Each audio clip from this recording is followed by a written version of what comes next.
Should we perhaps move on to Gregor Kosh? Hello, Mr. Kosh. You want to tell us a little about the economic situation in Slovenia, right? I would zu der politischen Situation in Slowenien erzählen, richtig? Ja, also ich konzentriere mich auf die politische Situation, aber capital of Slovenia, Ljubljana, and just to understand the current political situation in Slovenia, I have to make these few steps in the history just to understand where and why we are here now as in the situation we are. So some people might know that in the history, in the relatively recent history, we were part of the country which was called Yugoslavia. And don't worry, I'm not either Tito nostalgic or communism nostalgic. Why I'm bringing this to you? Because there we learned some very important values, which were solidarity and comradeship. For example, just to give you a glimpse, the public roads and public institutions were built by the so-called voluntary brigades, youth brigades, and things like that.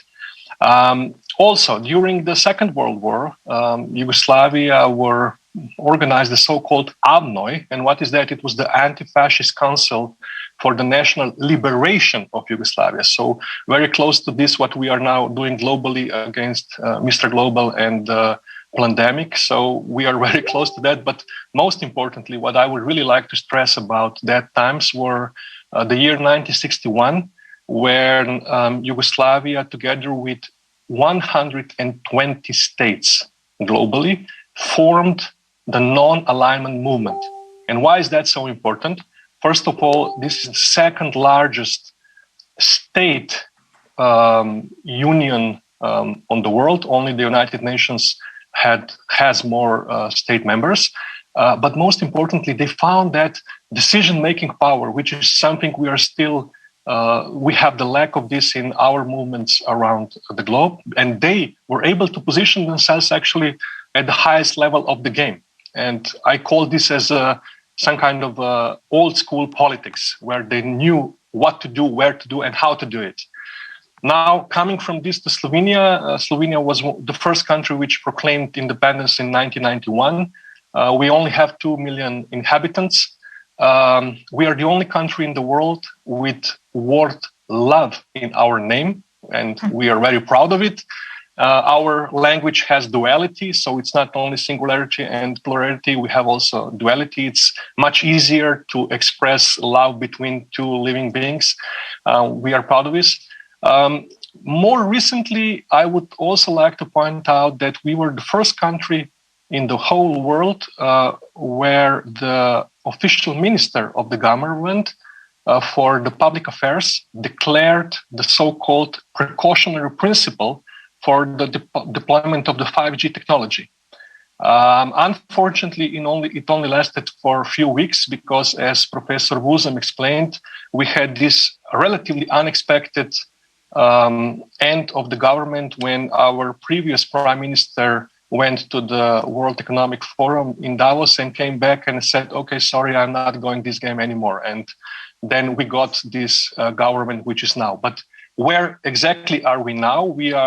We have, let's say, some kind of apparent independence and some kind of apparent constitution. Why apparent? We think we are independent, but at the same time, in this apparent constitution, it's written that a lot of our sovereignty we have surrendered to, first of all, international organizations, but more importantly, in 2018, to corporations such as the Inter-American Corporation, which is something which we as a people would never agree on if we would be asked.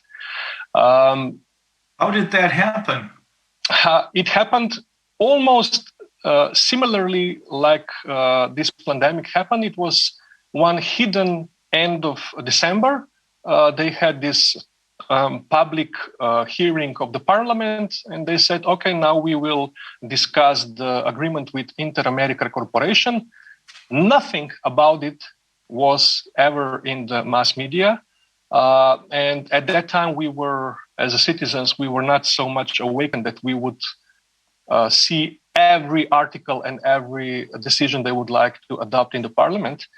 So they adopted it in the last days of December, and the president of the republic proclaimed it on 27th of December, where it's very likely that everybody in the so-called normal times was occupied with the Christmas, New Year, with families and everything else. So it did happen. In 2020? Yeah, it was in 2018, December 2018. 2018. Yeah. So at that time, they adopted this agreement with the Inter-American Corporation. What is that? What does it stand for? Yeah. Does it mean you're owned by American corporations? It was exactly, our response was exactly like yours now.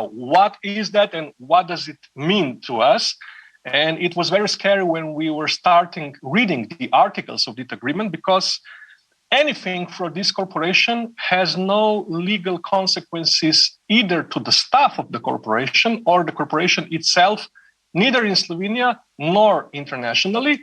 They are exempt from any laws, any obligations. They are more VIP than the diplomats used to be, with no particular reason why. Why exactly would this fit to Slovenia? What would be the benefits for Slovenian citizens or Slovenia? Nothing. So just how they are exempt. For example, I believe this is something which happened to the so-called Gates Foundation in Switzerland or something like that. That they are exempt from everything. They can come and go whenever. They don't need to pay taxes. They full immunity. Full immunity. But who are they? I have no idea. There is some website. It says Inter-American Corporation. They say they are kind of a bank. And then it's only written who are the representatives of each country. And the representative of Slovenia is officially the Minister for Finance and his deputy, and that's it. So it's no public record on what they are doing, why they are doing, what is the purpose of their constitution, nothing, zero.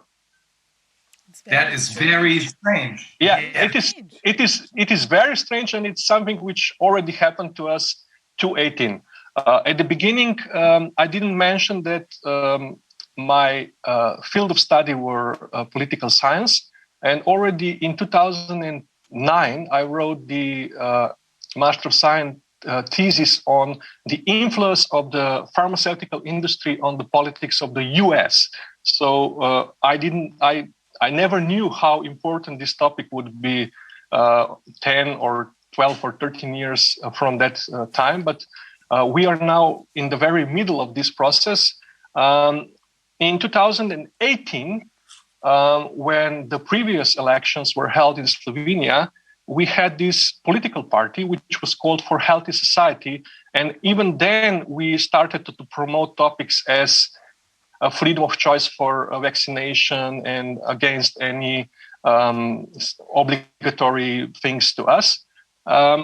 Unfortunately, we didn't succeed, but it was a test to see how actually to enter to this political system. Why? Why is this important? Because for any of us focusing this political or electoral system, it's like entering or wanting to open the casino in Las Vegas in 1970s. We just don't have these tools which they have. We don't have this, what they say, like the offer one can't refuse. So this was this pragmatic or optimistic approach. Let's enter into the decision-making process. Let's go there where the decisions are taken. But frankly, what is actually the point? Now, in the political or electoral system, we have political parties. And when the elections are held, we believe that we go on elections to elect a person. But unfortunately, we go to elections to elect the political party, which is definitely something which is not suitable for us and will never represent us in the field of the... And the political parties, of course, have been stacked with the puppets that the World Economic Forum has chosen for you. It makes perfect sense. This is what's happening all over the world. And they have the media and the money, the tools, everything. But now... What I don't understand is, I mean, it is obvious that probably no country is really sovereign, because most of our countries are being totally corrupted by the international global corporations and their owners who are staying in the shades. But it is so blatant. Now you're telling us there's an agreement with an Inter-American corporation, which is totally immune. They can do anything they want. Yep. Do they own your country? I hope not, because as a political science student, I will always believe that country are the citizens, and country can never be a corporation or whatever. And this is something I will probably die fighting for this, and I will always say this. But what we found in the electoral law is something which is now a huge challenge for us, because the next parliamentary elections are scheduled for the end of April this year. And what we found is something which we could call the basis of democracy, because to enter the political and electoral game, we don't need a political party. The law allows us just to form the so-called citizens list. So we on our own can actually nominate people on elections without any need to form the political parties and to enter this game which they are conducting in their field with their forces of power and everything. So this is exactly now what we are doing for the past year and a half. We are visiting all the towns and cities around Slovenia and presenting this idea, because we believe that this could be a change. Why? Because normally and typically in Slovenia, only 50% of voters attend the elections. So whoever says that he or she wins the elections by, let's say, 20%, it's only 20% out of 50% of voters which goes there. If we rise this to 60, 70, 80, their percent will actually decline to 18, 15, 10. And this is the formula. And this is why it's relatively hard to get people away from the so-called bad habits. They always think, yeah, but you need the political party, you need the president, you need somebody to run it. But on the other hand, they are still waiting for this prince on a white horse who will come and rescue you. Nobody will come. No one will come. We are the change. We are the change. And this is the most difficult part to explain to normal people in normal towns, villages, because they just say, yeah, but who are you? Do you have the money? Do you have the tools? And I said, no, because we don't need it, because we need you. We need all of us to go there and to do the job. And what's done. So, do people understand this? Or are they just sitting there complacently waiting for the next shoe to drop? It's actually both of them. They come. They are extremely curious. For example, 3 years ago, when we started this debate in public how to make change, for example, 3 or 4 people would come, and then we would sit, have coffee, and say, where are the others? Now we can fill the halls of the fireplace, the fire homes, and I don't know, cultural places, everything. They are full with people who come and listen. And they are full of enthusiasm because they are very happy that at least something is going on. Is this a general feeling in Slovenia that things were better when you still had the state of Yugoslavia? I wouldn't say general, but it's still there. It's still there. People still remember it. People still like this feeling that you didn't need so much money to feel good, to feel relaxed, to have your freedom. That even then we were without internal borders. We had one currency. We had one official language and several other languages. So we were EU ages before EU, with internal market, with everything. And that's probably the reason why they collapsed it from abroad. And it's always about the money, and it's always against the good will and the good forces who would like to make some changes. What happened? I didn't quite understand what you mentioned when you said in 1961, Yugoslavia, and I think 160 other states, I think that's the number you mentioned. 120. What kind of an agreement was that?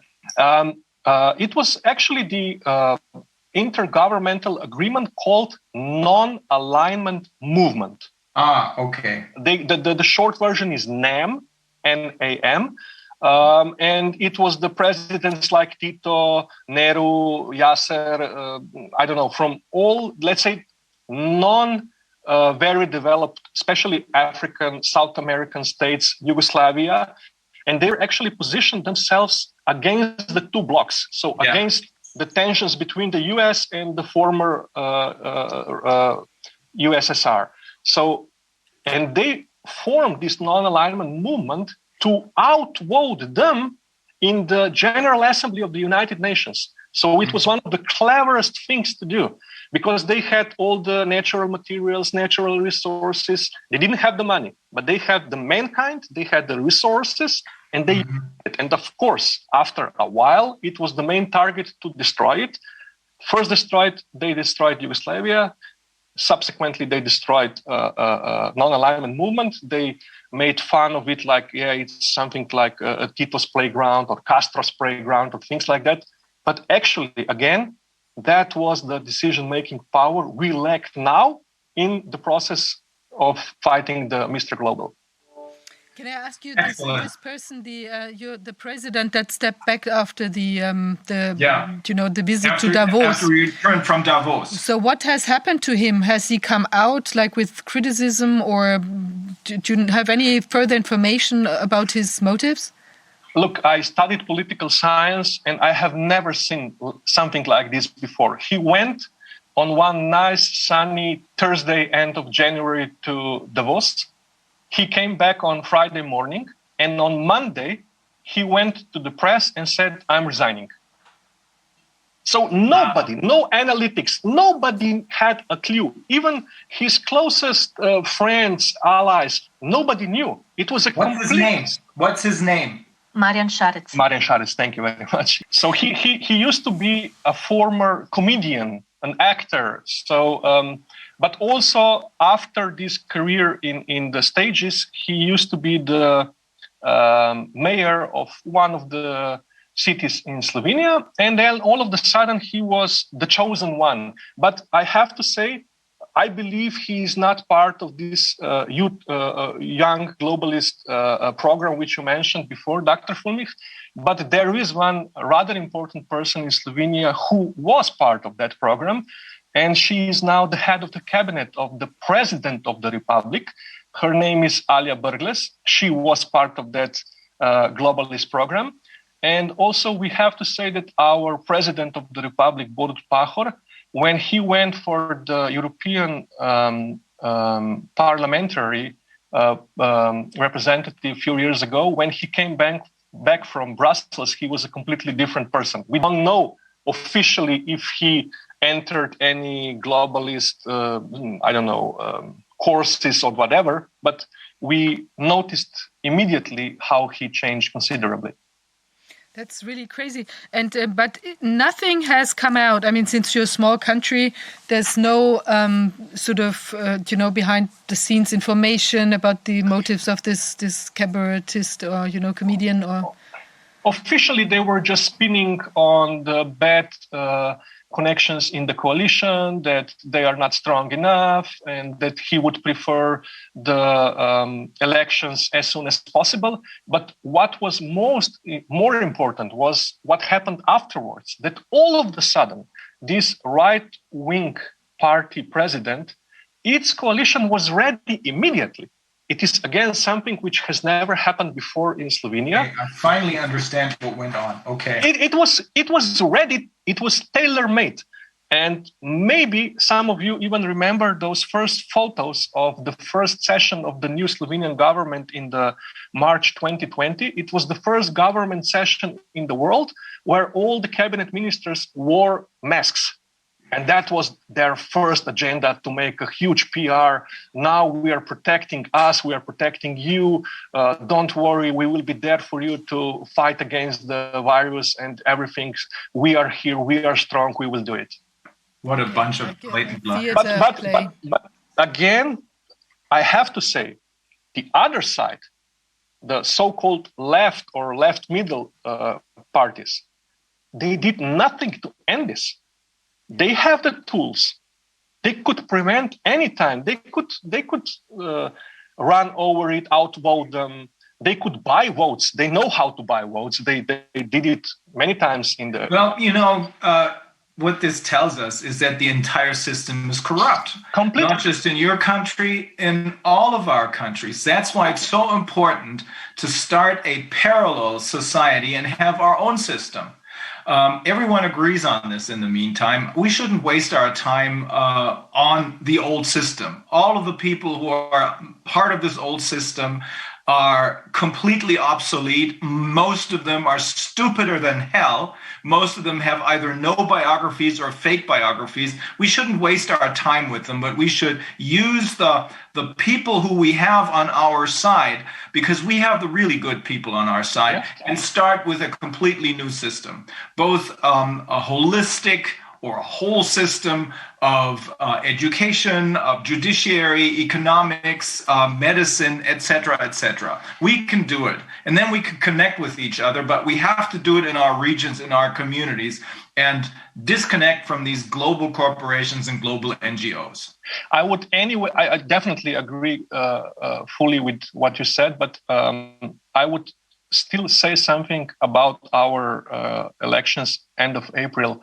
Why? Because we were always told we are not big enough for the economy, for the market, we were always too small. And now, to make a change, we are just small enough. And it's much, much easier to perform the change in a small country like with only 2 million inhabitants, and not like in systems like Germany or France or whatever. Mm-hmm. So I completely agree not to enter their games in the field of the political parties.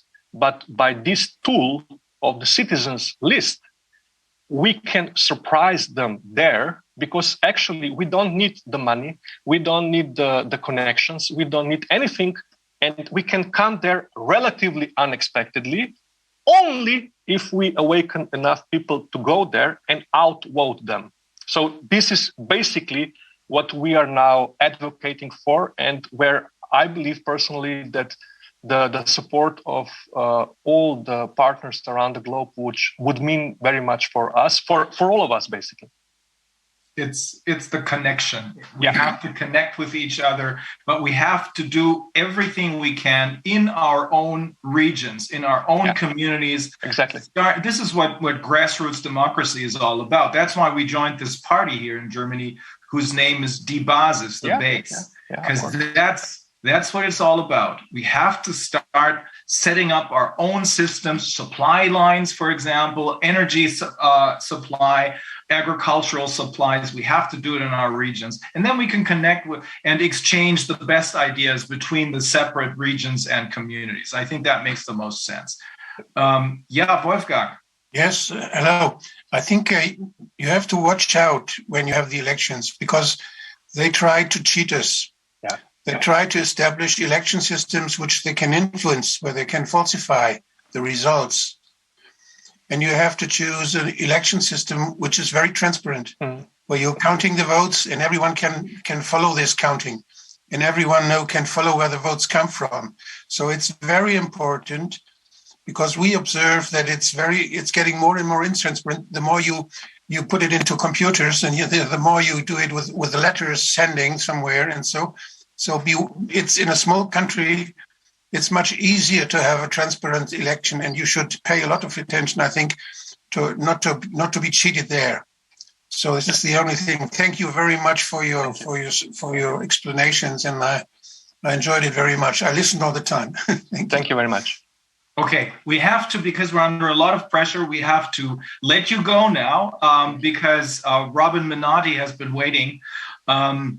We have to listen to what he has to tell us. It's a completely different view of what we're seeing, or maybe not so different.